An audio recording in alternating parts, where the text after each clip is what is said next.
ऐसे में राजीव, यानी ये पीडीए तो बहुत भारी पड़ रहा है बीजेपी पर। जो यूपी बीजेपी के लिए इतनी अहम होती थी, आज अखिलेश उसका एक बहुत बड़ा चेहरा बन गए हैं।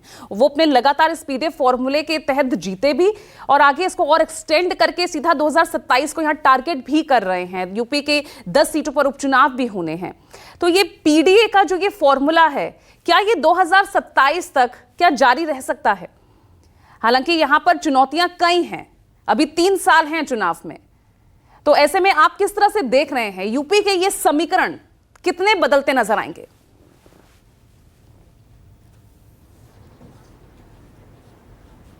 देखिए पूजा, देश में प्रधानमंत्री नरेंद्र मोदी के राष्ट्रीय पटल पर उभार के बाद देश की राजनीति ज्यादातर राज्यों में दो ध्रुवीय हो गई है। यानी एक तरफ एनडीए या भारतीय जनता पार्टी मान लीजिए, और दूसरी तरफ विपक्षी गठबंधन या कोई दल। तो ये पूरे देश में इस तरह का ट्रेंड आपको देखने को मिलेगा। तीसरी शक्ति अब समाप्त प्राय सी हो गई है। अगर 2024 के लोकसभा चुनाव को आप देखें, और जो सबसे बड़ा उलटफेर 2024 के लोकसभा चुनाव में हुआ वो उत्तर प्रदेश में हुआ, जिसकी किसी ने कल्पना नहीं की थी। और उसकी बड़ी वजह ये थी कि उत्तर प्रदेश का जो सबसे बड़ा वोट बैंक है, दलित वोट बैंक, जो बीएसपी के पास था और जो 20-22% के आसपास माना जाता है, जो बीएसपी को 2014 में 19% से ज़्यादा मिला भी था, और 24 तक आते आते वो 9% के आसपास हो गया। 10% वोट उसके सरक गए 24 के चुनाव में, और वो सरक के सीधे इंडिया गठबंधन की तरफ गए। तो एक बहुत बड़ी ताकत और मजबूत ताकत के तौर पर इंडिया गठबंधन या समाजवादी पार्टी उत्तर प्रदेश में स्थापित हुई। तो इस दृष्टि से या जो भी कही, उत्तर प्रदेश की राजनीति में हमेशा महत्वपूर्ण कारक समाजवादी पार्टी रही है। एक समय में बीएसपी ने उसको पछाड़ दिया था, और बीएसपी उससे ज्यादा ताकतवर और ज्यादा मजबूत स्थिति में सामने आई थी। लेकिन आज बीएसपी की अगर ताकत चुनाव में आप देखें तो एक विधायक उनका उत्तर प्रदेश की असेंबली में है, और एक भी लोकसभा सांसद नहीं है। पिछली बार गठबंधन से उन्हें 10 मिले थे, 14 में भी शून्य थे, 24 में भी शून्य। तो अब कुल मिला के अखिलेश यादव की राजनीति पीडीए जो वो नारा दे रहे हैं उसके इर्द गिर्द है। आपने देखा कि 2024 के लोकसभा चुनाव में और नतीजों के बाद लोकसभा में अवधेश प्रसाद को जिस तरह की वरीयता, जिस तरह का सम्मान, जिस तरह का उनको पोस्टर बॉय इंडिया गठबंधन का बनाया गया और बनाया जा रहा है लगातार, उससे आपको ये अंदाजा लगना, सबको अंदाजा लग गया है कि वो अखिलेश यादव का वो जो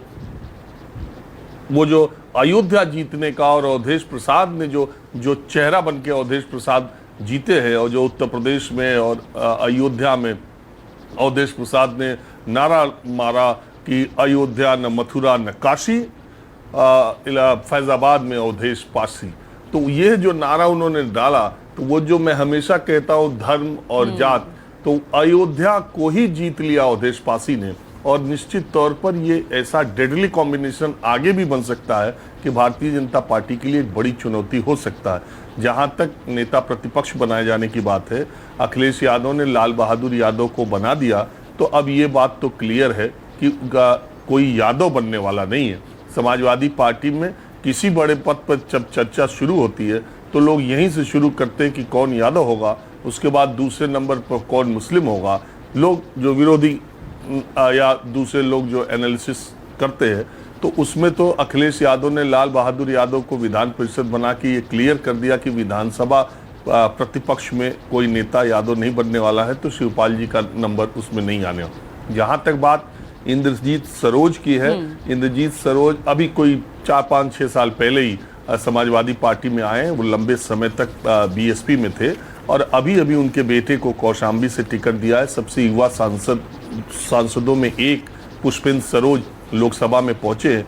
तो मुझे नहीं लगता कि जिसके बेटे को टिकट दिया गया हो लोकसभा पहुंचा हो, और उसी के फादर को नेता प्रतिपक्ष बनाने का फैसला वैसे उनकी पार्टी कर सकते हैं, लेकिन 5-6 साल पहले ही आए हैं। समाजवादी पार्टी के मूल काडर के इंद्रजीत सरोज नहीं है, लेकिन इस वक्त उनके बेटे वहाँ पर जीते हैं। और रामअचल राजभर भी यही 2-4-5 साल पहले समाजवादी पार्टी में आए, जो दूसरा नाम चल रहा है। समाजवादी पार्टी के अपने मूल काडर के बहुत ऐसे विधायक हैं जो 5 बार, 6 बार, 7 बार, 8 बार से 4 बार से विधायक हैं, 4-4, 5-5 बार जीते हैं, उन्होंने कभी समाजवादी पार्टी का दामन नहीं छोड़ा है। उन लोगों का नाम कम लोगों को पता है। जैसे अवधेश प्रसाद जब तक बने नहीं थे लोकसभा, तो उनके बारे में कम ही लोग जानते थे। तो अखिलेश यादव के लिए ये महत्वपूर्ण फैसला है लेना, और ये बात चूंकि पीडीए की वो कर रहे हैं, तो इसलिए दलित नेता, दलित वर्ग से कोई नेता प्रतिपक्ष बनेगा, इसकी चर्चा ज़्यादा हो रही है। लेकिन ये जरूरी नहीं है कि यही ऐसा ही हो। लेकिन अब चूंकि विधानसभा का सत्र शुरू होना है, और मैंने आपको बताया इन 2 नेताओं के बारे में, तो पुष्पेंद्र इंद्रजीत सरोज का नाम निश्चित तौर पर लोगों ने आगे किया हुआ है। लेकिन वही मैंने आपको बताया, तो इसके अलावे भी समाजवादी पार्टी में कई विधायक हैं, और चौंकाने वाला फैसला अखिलेश यादव ले भी सकते हैं, ऐसा मुझे लगता है। बिल्कुल, और उनके यही चौंकाने वाले जो फैसले हैं, ये बेचैनी का बहुत मुख्य कारण बन गए हैं बीजेपी के लिए।